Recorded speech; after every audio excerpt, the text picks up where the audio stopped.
আসসালামু আলাইকুম। আশা করি সবাই ভালো আছেন, সুস্থ আছেন। আমি শাহিন স্যার, সবাইকে স্বাগত জানাচ্ছি ইংলিশ মজার আরও একটা জিকে ক্লাসে। আপনারা জানেন আমাদের এই ক্লাসগুলো ডেডিকেটেড ফর জব, বিশেষ করে 49তম বিসিএস এটাকে আমরা সামনে রেখে এগোচ্ছি এবং আপনারা যারা আছেন নিশ্চয়ই এর মাধ্যমে উপকৃত হচ্ছেন বলেই আমরা বিশ্বাস করি এবং সেটাই আমাদের প্রচেষ্টা। আজকে আমরা সাধারণ জ্ঞানের গুরুত্বপূর্ণ ইন্টারন্যাশনাল একটা ইস্যু নিয়ে আলোচনা করব এবং এটা খুবই ছোট একটা ক্লাস হবে ইনশাল্লাহ, এবং এখান থেকে পরীক্ষায় কিন্তু অনেক প্রশ্ন আসে। এই ছোট্ট ক্লাস থেকেই আশা করি আপনি মানে একটা টপিক থেকে তো একাধিক প্রশ্ন হয় না সাধারণত পরীক্ষায়, তো একটা টপিক বা সব টপিক থেকেও প্রশ্ন হয় না। তো যে টপিক থেকে সাধারণত প্রশ্নগুলো হয়ে থাকে, বিগত বিভিন্ন চাকরি পরীক্ষায় এসছে পরীক্ষায় প্রশ্ন, তার মধ্যে একটা হচ্ছে আন্তর্জাতিক কনভেনশন। তো আন্তর্জাতিক কনভেনশন কী জিনিস সেটা আমরা জানবো এবং এই কনভেনশন এর মধ্যে গুরুত্বপূর্ণ কোনগুলো সেগুলো আমরা ইনশাল্লাহ জানবো। তাহলে চলুন শুরু করি। আন্তর্জাতিক কনভেনশন, কনভেনশন কি এটা আমরা প্রথমে জেনে নিই। কনভেনশন হচ্ছে কনভেনশনের বাংলা আদর্শ বা সম্মেলন এরকম হয়ে থাকে। সাধারণত বড় পরিসরে কোনো যদি মিটিং আমরা বলি, সম্মেলন বলি, এবং যে সম্মেলনে গুরুত্বপূর্ণ কোনো বিষয় নিয়ে আলোচনা করা হয় এবং সিদ্ধান্ত নেওয়া হয়, এরকম সম্মেলনকে বলা হবে কনভেনশন। আমি একটা লাইন আপনাদের জন্য লিখে রেখেছি যে কনভেনশন মানে হলো বড় কোনো বৈঠক অথবা আনুষ্ঠানিক চুক্তি যেখানে সবাই মিলে কোনো নিয়ম কানুন বা সিদ্ধান্তে পৌঁছায়, মানে ওইটাই যে একটা সম্মেলন হবে। ধরেন যে এখন পরিবেশের উপরে অনেক নেতিবাচক প্রভাব আমরা তৈরি করছি, আমরা মানব সৃষ্ট অনেক ধরনের নেতিবাচক প্রভাব তৈরি হচ্ছে পরিবেশের উপরে। তো গ্রিন হাউস গ্যাস ইফেক্ট আমরা যেটা বলি সেটা হচ্ছে পরিবেশ দূষণ হচ্ছে, হ্যাঁ, প্লাস্টিক দূষণ হচ্ছে। এইভাবে দূষণ হতে হতে আমাদের পরিবেশ দিন দিন ধ্বংসের দ্বার প্রান্তে পৌঁছে যাচ্ছে। এইবার বিশ্বের বিভিন্ন দেশ বা বিশ্ব নেতারা সিদ্ধান্ত নিলেন যে এইটা নিয়ে একটা আলোচনা হবে, পরিবেশ বিপর্যয় বা পরিবেশ দূষণ, এটা নিয়ে একটা আলোচনা হবে। তো যে এই বিষয় নিয়ে একটা দেশ হয়তো চিন্তা করছে পার্সোনালি, সে তাহলে আন্তর্জাতিক বিভিন্ন দেশকে ইনভাইট করবে যে আমরা পরিবেশ বিষয়ক একটা কনভেনশন করতে চাই, একটা সম্মেলন করতে চাই, এবং অমুক দিন অমুক তারিখে আপনারা আসলে আমরা খুশি হব। এই বলে একটা সম্মেলন বসলো, সেখানে বিশ্বের অধিকাংশ বা কিছু দেশ অংশ নিল। তো এই টাইপের সম্মেলনকে বলা হচ্ছে কনভেনশন, যেখানে একটা পজিটিভ আউটকাম তৈরি হয়। ওই যে বিষয় আলোচনা হচ্ছে সেটা হচ্ছে ওই বিষয়ের পজিটিভ একটা কি বলে যে ফলাফল আসে সহজ কথায়। তো পৃথিবীতে এরকম অনেক কনভেনশন আছে যেগুলো বিভিন্ন গুরুত্বপূর্ণ বিষয় নিয়ে বিভিন্ন সময় বসেছে, এবং এগুলো আসলে বর্তমান পৃথিবীতে অনেক গুরুত্বপূর্ণ প্রভাব বিস্তার করেছে। সেরকম কিছু কনভেনশন আমরা পড়ব। আমরা প্রথমে দেখতে পাচ্ছি জেনেভা কনভেনশন। জেনেভা সুইজারল্যান্ডের একটা শহর, সুইজারল্যান্ডের ইউরোপ মহাদেশের একটা দেশ সুইজারল্যান্ড, সেই সুইজারল্যান্ডের একটা শহর জেনেভা, যে শহরকে বলা হয় সম্মেলনের শহর। কারণ বিশ্বের অনেক আন্তর্জাতিক সংগঠন এর সদর দপ্তর হচ্ছে এই সুইজারল্যান্ডের জেনেভা। তো এই জেনেভাতে 1864 সালে একটা কনভেনশনের ডাক দেয় বিশ্ব নেতারা, এবং সেটার বিষয় হচ্ছে এই যে যুদ্ধ হচ্ছে, বিশ্বের যুদ্ধ কিন্তু নতুন কোনো ইস্যু নয়। যুদ্ধ অনেক প্রাচীন একটা সামাজিক কি বলবো সমস্যা বা সামাজিক রীতি, যেটাই বলি না কেন, যুদ্ধ আসলে অনেক প্রাচীন কাল থেকে চলে আসছে। তো 1864 সালে একটা কনভেনশন হলো কোথায়? সুইজারল্যান্ডের জেনেভায়। এবং এটার বিষয় হচ্ছে এই যে যুদ্ধ হচ্ছে পৃথিবীতে, একটা দেশ আরেকটা দেশকে আক্রমণ করছে, শত শত প্রাণের ধ্বংস হচ্ছে, শত শত সম্পদের ধ্বংস হচ্ছে, নিরীহ মানুষ মারা যাচ্ছে। তো এর তো একটা বিহিত হওয়া উচিত। ধরেন যে ভারতের সাথে পাকিস্তানের যুদ্ধ হচ্ছে, এবার ভারত যদি পাকিস্তানের হাসপাতালে অথবা পাকিস্তানের সাধারণ মানুষ যেখানে বসবাস করে সেখানে হামলা চালিয়ে কিছু মানুষ বা অনেক মানুষ বা অসংখ্য মানুষ মেরে ফেললো, তো পাকিস্তানের ওই যে সাধারণ যে নাগরিক, যে হসপিটালে হামলা করা হলো বা স্কুল কলেজ বা বিশ্ববিদ্যালয়ে হামলা করা হলো, এই মানুষগুলো কিন্তু সাধারণ, এরা কিন্তু যুদ্ধ করতে আসে না ভারতের বিরুদ্ধে। তাহলে এই যে এটা কিন্তু অন্যায়। ঠিক একইভাবে পাকিস্তান বা অন্য যে কোনো দেশ আরেকটা দেশে যুদ্ধ করতে গিয়ে যদি ওই দেশের সাধারণ মানুষকে হত্যা করে তাহলে এইটা মানবিক কোনো কাজ নয়। অথবা মনে করেন যুদ্ধ করতে গিয়ে শত্রুপক্ষের সৈন্যদের বন্দী করা হলো এবং তাদের নিয়ে এসে অকথ্য অমানবিক নির্যাতন করা হলো, এটাও একটা অমানবিক বিষয়। তো এইটা প্রাচীন কাল থেকে মানে বর্তমান পর্যন্ত এটা চলে আসছিল যে যুদ্ধ কিভাবে কার সাথে করতে হবে, যুদ্ধের সময় সাধারণ মানুষকে হত্যা করা যাবে কিনা, যারা যুদ্ধে বন্দী হবে তাদের সাথে কি ধরনের আচরণ করতে হবে, এই বিষয়ক একটা কনভেনশন হচ্ছে জেনেভা কনভেনশন। 1864 সালের কিছু আগে 1856 সালের দিকে রাশিয়া এবং তুরস্কের একটা যুদ্ধ হয়, যে যুদ্ধটা হচ্ছে একটা যুদ্ধটার আমি নাম মনে পড়ছে না এই মুহূর্তে। তো রাশিয়া এবং তুরস্কের মধ্যে 1856 সালে যুদ্ধটা হয় এবং এটা হচ্ছে ক্রিমিয়ার যুদ্ধ, মনে পড়েছে, এটা হচ্ছে ক্রিমিয়ার যুদ্ধ, ক্রিমিয়ার যুদ্ধ। তো এই ক্রিমিয়ার যুদ্ধে অনেক সাধারণ মানুষের প্রাণহানি ঘটে, অনেক সাধারণ বা নন মিলিটারি সম্পদের ক্ষতি হয়। তখন বিশ্ব নেতারা চিন্তা করে যে এর একটা অবসান হওয়া উচিত। এরই প্রেক্ষিতে মূলত এইটারই প্রেক্ষিতে কি হয়, ক্রিমিয়ার যুদ্ধের প্রেক্ষিতে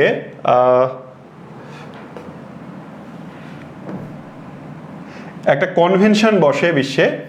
তো এই কনভেনশন যাকে আমরা বলছি জেনেভা কনভেনশন, এই জেনেভা কনভেনশনটা 1864 সালে হয় এবং এইটা আসলে কি বিষয়ক কনভেনশন সেটা বলার জন্য এত কথা বললাম।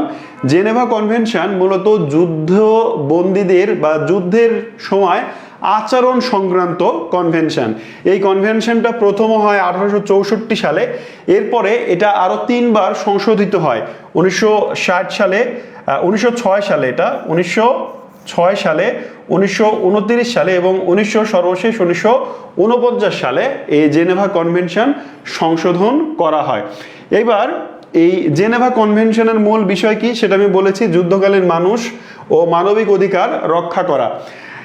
এর মূল বিষয় হচ্ছে আহত সৈন্য ও যুদ্ধ অপরাধীদের সুরক্ষা দেওয়া।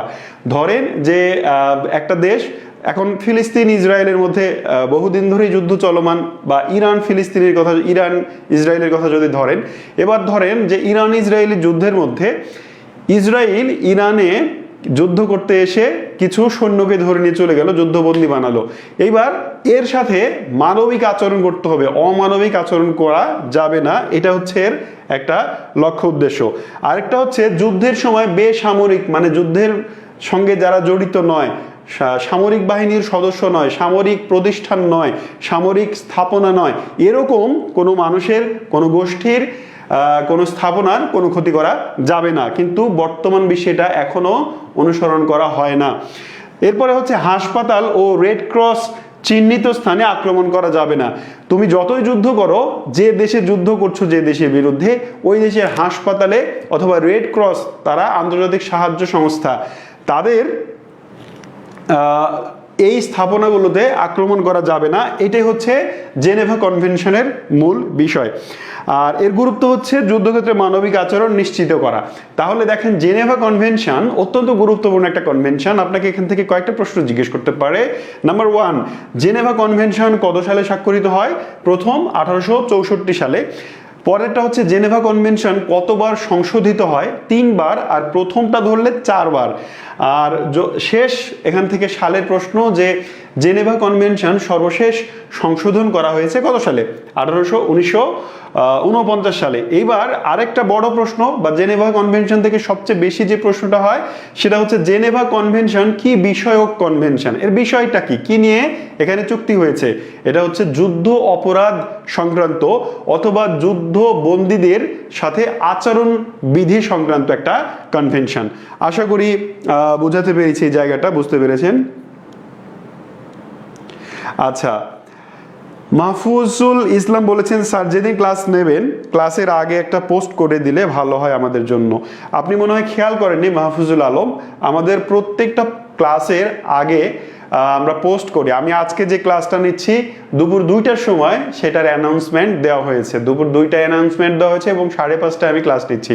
আরেকটা বিষয় আপনাকে বলে রাখি, আপনাদের যারা এই মুহূর্তে আছেন সবার সুবিধার্থে, আমাদের কিন্তু নিয়মিত বাংলা, ইংরেজি, সাধারণ জ্ঞান, ম্যাথ এই ক্লাসগুলো চলছে আপনাদের এই পেজে, আমাদের এই জব পেজে। তো আপনি হয়তো খেয়াল করে থাকবেন যে সোম এবং বুধ এই 2 দিন বিকেল 5টায় সাধারণ জ্ঞানের ক্লাস অনুষ্ঠিত হচ্ছে। এটা রুটিন আমরা এখনো আনুষ্ঠানিকভাবে প্রকাশ করিনি, কিন্তু আমরা একটা রুটিন মেনটেন করেই ক্লাসগুলো নিচ্ছি। সো আপনি যদি একটু খেয়াল করে ক্লাসগুলো করতে পারেন তাহলে অবশ্যই সবগুলো ক্লাস আপনি করতে পারবেন। এছাড়া প্রত্যেকটা ক্লাসের কিন্তু অ্যানাউন্সমেন্ট দেওয়া হয়, একটু খেয়াল করতে হবে। তাহলে সোমবার এবং বুধবার বিকেল 5:30 আপনি সাধারণ জ্ঞানের ক্লাসটা পাচ্ছেন, এবং অন্যান্য ক্লাসগুলো খেয়াল করলে দেখবেন যে একই সময় হচ্ছে যেদিন হচ্ছে। আচ্ছা, এবার আমরা পরের কনভেনশনে যাব। সেই কনভেনশনের নাম হচ্ছে ভিয়েনা কনভেনশন। ভিয়েনা এটা অস্ট্রিয়ার রাজধানী, ইউরোপের আরো একটা দেশ অস্ট্রিয়া, সেই দেশের রাজধানীর নাম ভিয়েনা। এই ভিয়েনাতে একটা কনভেনশন হয় 1961 সালে, এবং এই ভিয়েনা কনভেনশনের বিষয় হচ্ছে কূটনীতিকদের মানে আচরণবিধি বা কূটনীতিকদের সঙ্গে একটা দেশ আরেকটা দেশের কূটনীতিকদের সঙ্গে কি বিহেভিয়ার করবে সেইটা। কূটনীতিক কি জিনিস? কূটনীতিক হচ্ছে একটা দেশের পক্ষ থেকে আরেকটা দেশে প্রেরণ করা রাষ্ট্রদূত বা রাষ্ট্রের প্রতিনিধি। ধরেন আমাদের মানে এখানে 2টা ভাগ আছে, একটা কমনওয়েলথভুক্ত দেশের মধ্যে বলা হয় দূতাবাস, আর কমনওয়েলথের বাইরে বলা হয় হাই কমিশন, এরকম একটা টার্ম আছে। তো যাই হোক, এইটা বিষয় না, বিষয় হচ্ছে যে ধরেন বাংলাদেশের পক্ষ থেকে ইন্ডিয়ায়, আমেরিকায়, ইংল্যান্ডে বা এরকম আরও বিশ্বের প্রায় 88টি দেশে বাংলাদেশের দূতাবাস আছে। এই আবার বাংলাদেশেও বিশ্বের অনেক দেশের দূতাবাস আছে। ঢাকার আপনি খেয়াল করুন গুলশান 2-এর কাছে এই জায়গাতে কিন্তু কূটনীতিকদের আবাসস্থল আছে। তো কূটনীতিকরা একটা দেশ থেকে আরেকটা দেশে যখন যাচ্ছে, অর্থাৎ বাংলাদেশের কূটনীতিকরা যখন ভারতে যাচ্ছে, আবার আমেরিকার কূটনীতিকরা যখন বাংলাদেশে আসছে, তখন তারা এ দেশে এসে কি করতে পারবে আর বাংলাদেশ তাদের সঙ্গে কি আচরণ করবে, এইটার সংক্রান্তই একটা কনভেনশন হচ্ছে ভিয়েনা কনভেনশন। এখানে কি কি বিষয় আমরা একটু দেখে নিই। উদ্দেশ্য হচ্ছে কূটনীতিকদের অধিকার ও দায়িত্ব নির্ধারণ করা, মানে একটা দেশের কূটনীতিক আর একটা দেশে গিয়ে কি ধরনের অধিকার ভোগ করবে এবং তারা কি ধরনের দায়িত্ব পালন করবে এবং আচরণবিধি বা কেমন হবে সেইটা। মূল বিষয় হচ্ছে দূতাবাস বা অ্যাসেম্বলি হলো বিদেশি রাষ্ট্রের সার্বভৌম এলাকা। এটা একটা গুরুত্বপূর্ণ একটা শব্দ।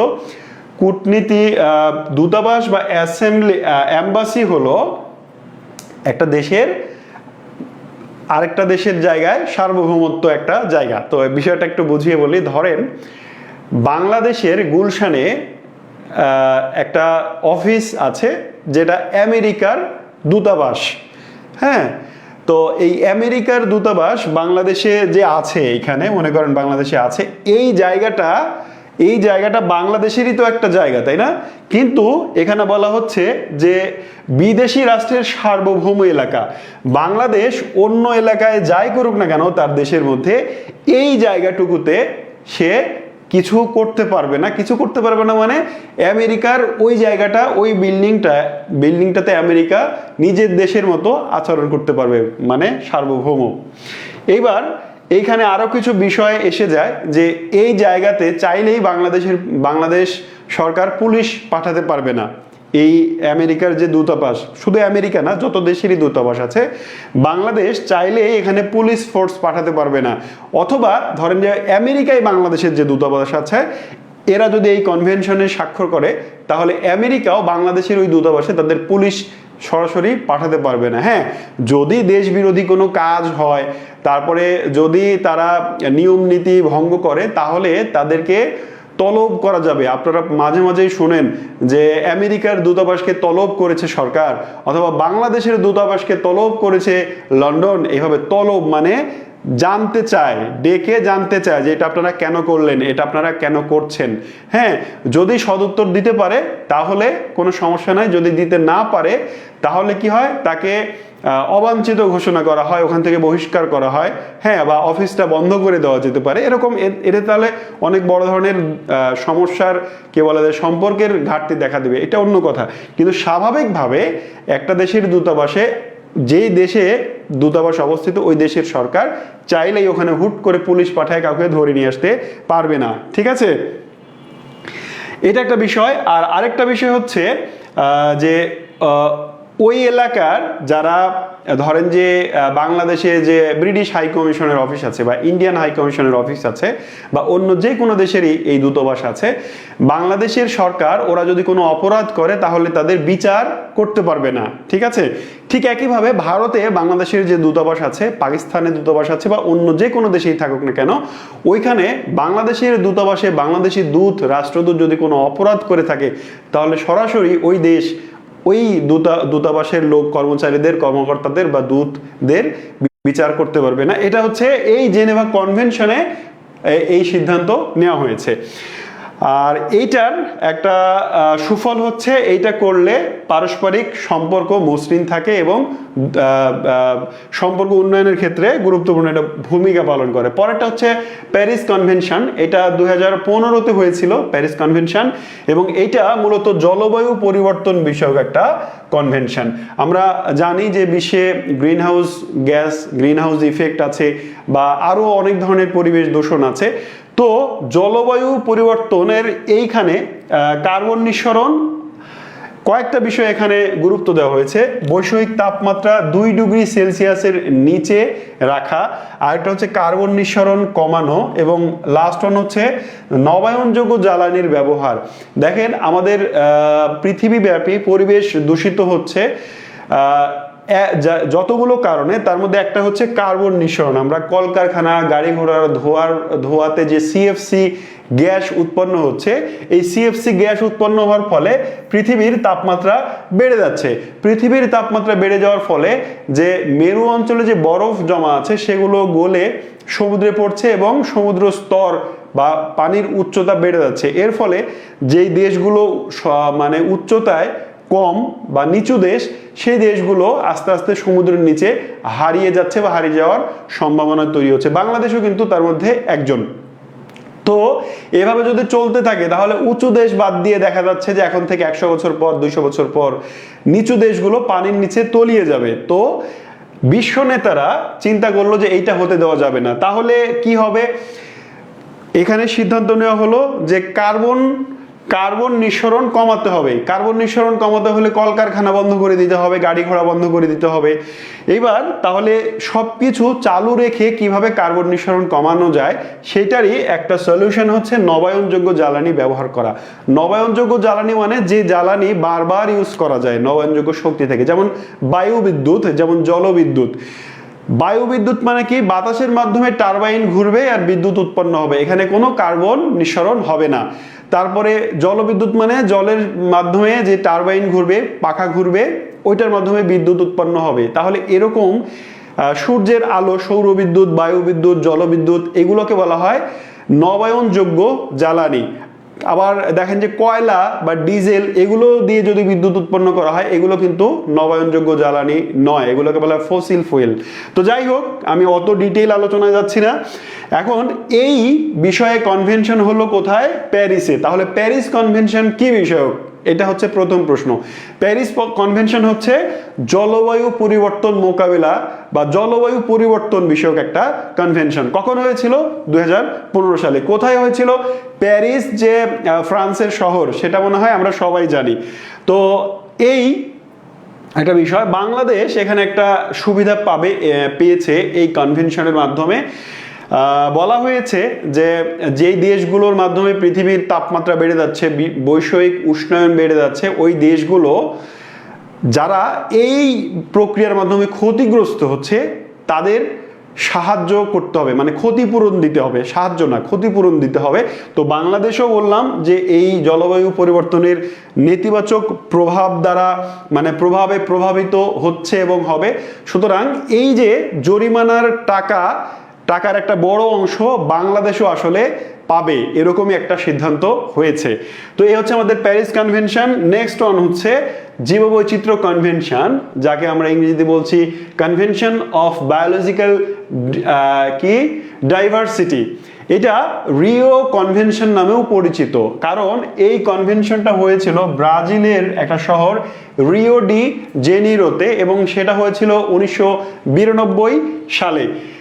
এইটাকে বিশ্ব ধরিত্রী সম্মেলনও আসলে বলা হয়ে থাকে। তো এইটার উদ্দেশ্য কি? জীববৈচিত্র্য সংরক্ষণ ও টেকসই ব্যবহার। এইটা আবার কি জিনিস? জীববৈচিত্র্য সংরক্ষণ মানে কি?